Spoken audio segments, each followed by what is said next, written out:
Well, Mr. Ace finally got a job, and things brightened up in the apartment where the Aces moved when they lost their money. Marge's boyfriend, Neil Williams, got him a job selling real estate advertising on the paper where he worked. But one problem still remains.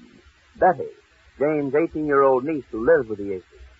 She's such a serious type that Jane can't get her interested in any young fellows. Our scene now is the living room after dinner. Mr. Ace is talking to Marge about his new work. Listen. All I've been doing so far is learning the ropes. It takes a little time. Of course it does. I don't expect to earn any more than my salary the first couple of weeks, but as soon as I know who to contact for big advertising campaigns, I expect my commissions to bring in a great deal more than my salary. Sure, it takes time. Everybody down at the paper has been pretty nice to me, thanks to Neil. Yes, I'm proud of that young man. He certainly came through in this hour of need, didn't he? He certainly did. I can't have anything but the greatest of regard for him. You and Jane both. Jane? What is she? Yes, she thinks he's about the last word now. Especially after that talk he had with Betty the other night. Well, he's about the first person around here that could get Betty to talk even a little pleasantly. I can't understand her. I try to be pleasant and make small talk, but she gives me that cold, supercilious stare as if to say, why don't you go sit down and be quiet? You don't know what you're talking about anyhow. Why, Mr. Well, I can't help it. She's that So fine. selfish, she's got you buffaloed, too, with that highbrow talk of hers about the world and its trouble. Well, I don't know what to talk to her about. I don't see how Neil did it. He certainly had her eating out of his hand with that highbrow voice he affected. You know, the surprise was when she consented to let him bring some young man out here to meet her. Well, that ought to be good.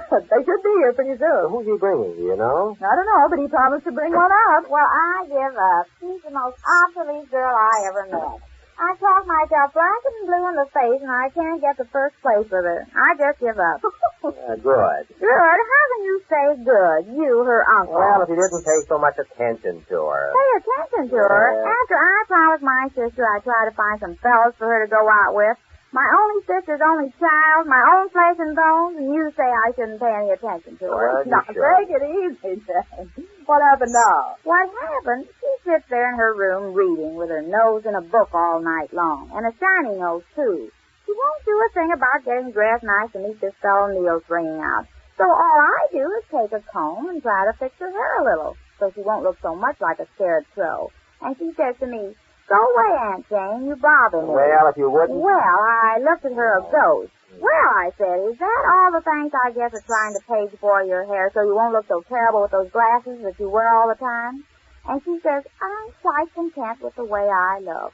And I said, well, you're certainly no Venus B. DeMille. And I walked out. Venus B. DeMille, Jane, you didn't. Yes, I did. I couldn't help it. Who does she think she is, and how? Why, she should be glad I want her to look nice, and that I'm working my head to the bone trying to find some young fellas for her to go out with instead. Now, look, Jane, you're working yourself up to a state. Well, I can't Well, help it. take it easy, can't you? She's going to meet some fella tonight. Sure, Neil's bringing one out. He'll be here pretty soon. I know, that's just it. I want her to look her best. Well, if not her best, at least she can look nice. She doesn't have to look like she just stepped out of a bandwagon, but she can certainly Well, look... she just doesn't believe in dressing up. What can you do about it? Well, I give up.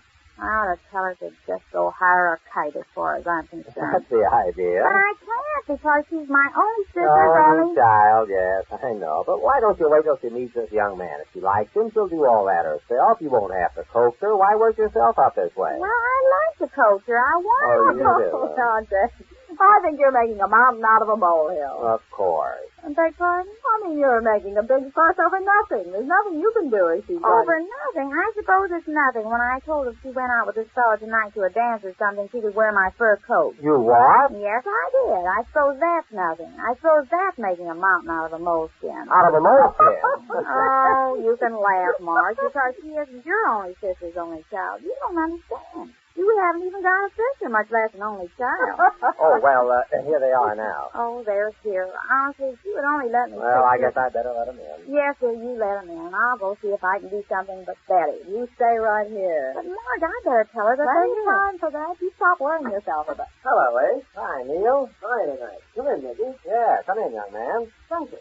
Nicky, this is Mr. Ace. This is Nicky Mansfield. Mansfield, glad to know you. Pleased to meet you. Come right in. Hello, Neil. Ladies, good evening. Well, Neil. May I present my very good friend, Mr. Mansfield. This is Mrs. Ace, Nicky. Pleased to meet you. Oh, pleased to meet your acquaintance. And this is Miss Hale, Nicky. Hello. Pleased to meet you. Well, won't you sit down and... Take off your coat. Oh, thanks. Okay, Mickey, off with the coat. I'll take Oh, those. never mind. No bother. We'll just lay 'em right here. Oh, might as well hang them up. Take off your gloves, young man. Gloves? I haven't any. Oh, excuse me. I thought those were gloves. I can see now. Mickey and I just knocked off work. We haven't had a chance to clean up yet.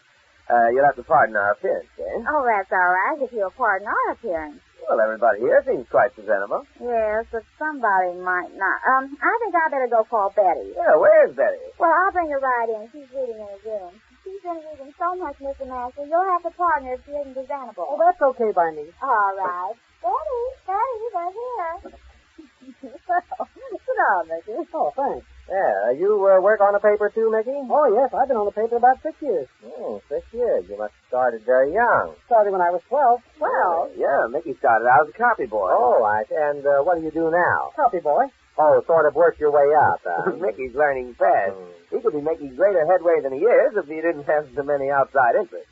And that's the young man you want Betty to meet? Well, he's the best I could dig up on such short notice.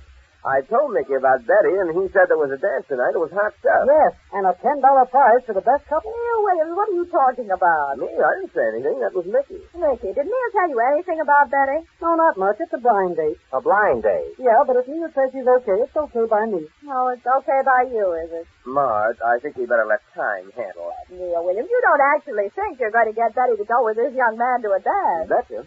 Oh, betcha nothing. You know positively that You wait and see. Is it a bet or bet you $1?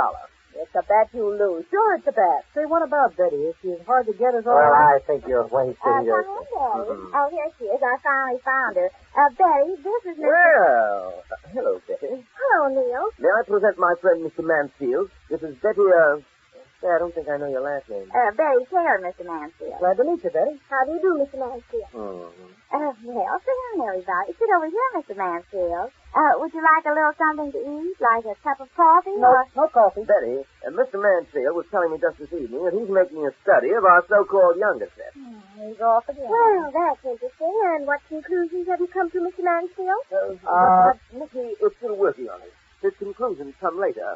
In fact, tonight he's taking up the study of the younger generation's recreation.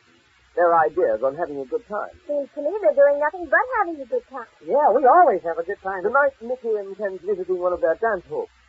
Yeah, how about it?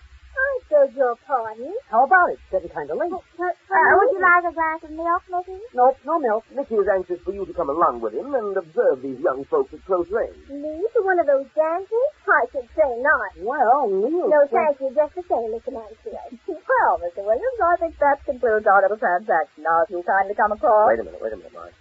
Betty, I don't think you're quite fair to my young friend. Here he comes all the way out here to invite you to a study of the young people at close range, and you refuse him. But I don't have to study him at close range. Neither does your friend. Has he ever read Hellman's Decaying Civilization? Have you? Me? Yes, Mr. Mansfield. Have I what? Have you read Decaying Civilization? No, how is it? You should. It's most vital. Well, you'll see it when they make a movie out of it, won't you, Mickey? Maybe you and Betty can see it together when it comes I'll out. wait for the picture. Betty, I'm disappointed in you. Disappointed? Why? Well, I thought you were really serious the other night when you spoke so glowingly on what was wrong with our modern youth. But I am. Oh, no, Betty. Oh, I am, honestly, Neil. I wish I could believe that. But I want you to, Neil. I'd hate to have you not believe me. Now, wait a minute, Betty. Mickey is the one you're supposed to You go. do? Then prove it. How? Go with Mickey and see for yourself. Well, I will if you come along. Me? Oh, no, foul. I claim a foul. What? Sure, I'll come along. Okay, Mickey? Yeah, I guess so. Only this is a screwiest blind date. Okay, Betty. Get on your best bib and sucker. I'll only be a minute, Neil. Oh, take your time, Betty. Mickey will wait. Do you want me to come in and help you? No, thanks, Aunt Jane. I can run it. There you are. How's that? Now, I want you to make her dance every dance, Mickey, because she's been working awfully hard and coming home and reading night. Now, you just write your name after every dance on her program. Well, what program? You'll like her after you get to know her. She just hasn't had much fun, that's all. Yeah, I can sure see that. Why don't you come along? I bet you'd be more fun. You mean it? Yeah, would you like to go? Oh, hey. Jane. Oh, no, I don't think... you just take Betty. I'd rather take you. Oh, you would not. Would you? Sure thing. Oh, you would All not. right now, Jane. Oh, well, I'm old enough to be your older sister. No, you just go along with Betty. Would you like a cup of tea before you go? Nope, no tea. Well, would you like a cup of hot chocolate? Nope, no chocolate. I wish you'd come along with us and let me buy you a scotch and soda. No soda. Come along, Neil. I'm ready. Okay, Betty. Well, it looks like Betty's developing a crush on Marge's boyfriend, Neil Williams. We learn how they came out at the dance when next we meet the Easy Aces.